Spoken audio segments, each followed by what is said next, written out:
crianças, tudo bem? Adivinha que hoje eu vou gravar chupeta, chupeta. Tipos de nenéns. Ai, que felicidade. Então, gente, eu não vou continuar conversando aqui com vocês. Vou me rápido aqui porque precisar, né? Vamos lá. Sabe aquele bebezinho que acorda toda noite pra pôr a touca? É essa aqui. Acorda, bebê, pra pôr a touca. Tá frio. Meu bebê. Olha, de chupetinha. Você tá quentinha? Tá quentinha, tá? Que bonito.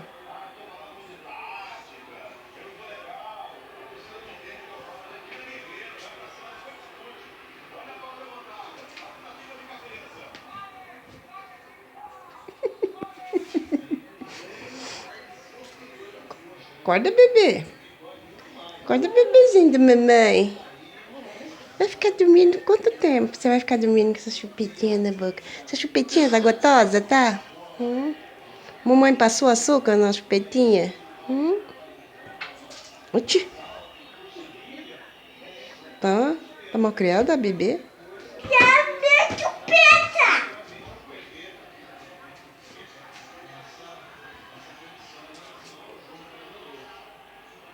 Minha chupeta! Minha chupeta! Minha chupeta! Minha chupeta! Mamadeira! Mamadeira!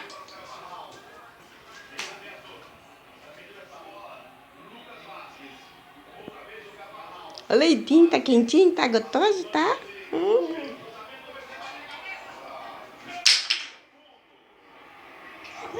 Chupeta!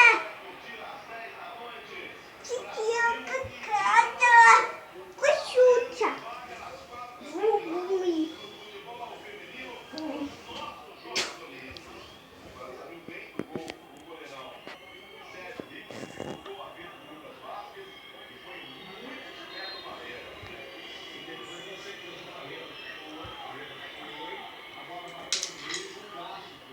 Chupeta! Sai fora. Chupeta, mamãe!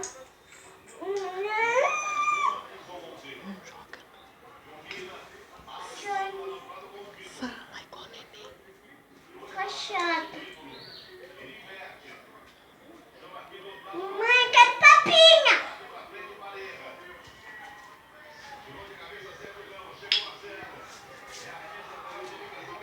Ai.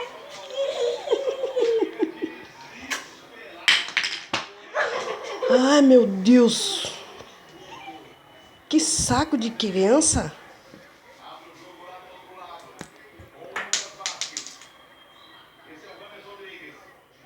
Bebê, faz isso não. Bebê não faz isso não. Bebê. Fica quietinha. Você fez cocô? Fez? Fez cocôzinho? Que cheiro é esse?